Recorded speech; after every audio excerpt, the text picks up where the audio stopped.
In stage 4, the complications and higher stakes, we see how the obstacles get bigger and bigger and bigger. They come closer and closer together to accelerate the pace, until finally what's going to happen is the hero encounters an obstacle that it's going to be impossible to overcome.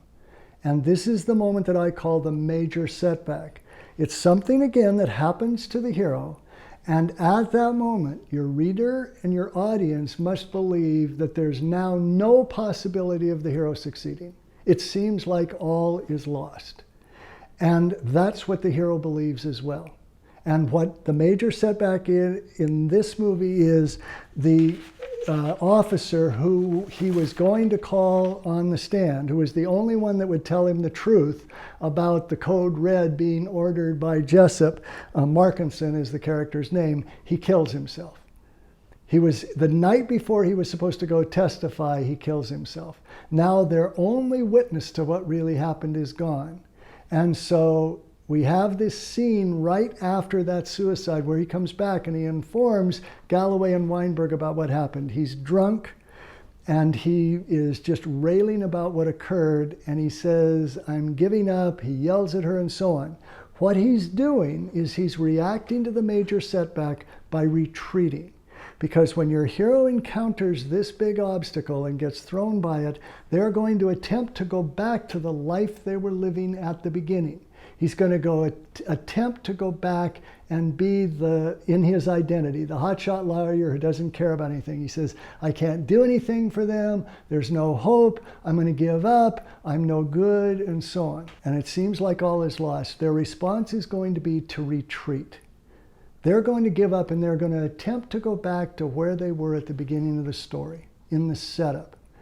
So he wants to go back. He wants to give up on his clients and say, "There's nothing I can do." He wants to he doesn't even say what he's going to do, just let him be found guilty because he has no hope. But he's also trying to retreat into his identity.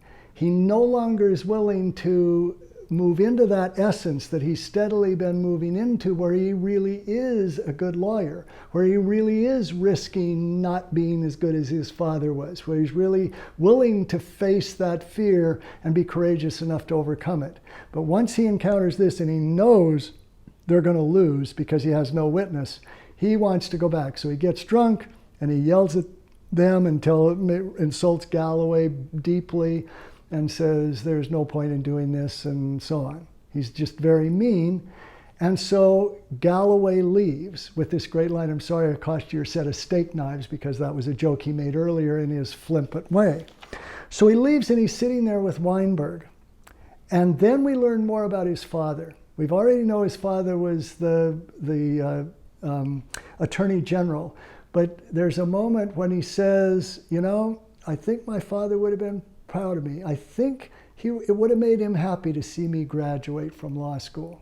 That's all he ever says about his father, but we see that there's something he lost with his father dying as early as he did, before he finished law school. Part of it, at least, was he went to law school to make his father proud. So obviously that was something he deeply wanted and didn't get to have, especially if he was so intimidated by his father, and his father had so many expectations that he didn't think he was good enough.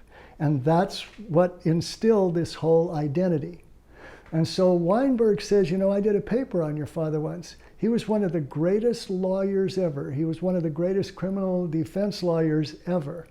And he says, "But if I were these two guys, if I were Downey and Dawson, the two Marines who've been accused, and I had a choice between being defended by your father and being defended by you, I'd take you any day of the week and twice on Sunday." And that's this reflection character saying, "I see the truth of who you are. I see your essence. You're the one who can do this. You're better than your father was. You can't let that stop you." And that's everything that Galloway has been saying to him the whole movie. "You're good up there in court. I can see the effect you have. You're a great lawyer," she's told him in the past. So when he hears that, then he finally realizes, okay, I can't give up.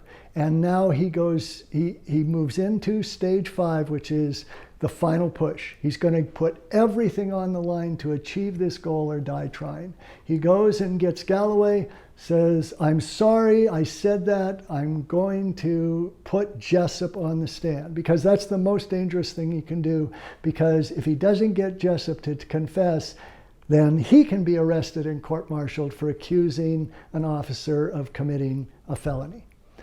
And that's what's going to bring us to the final push and the climactic moment in the movie.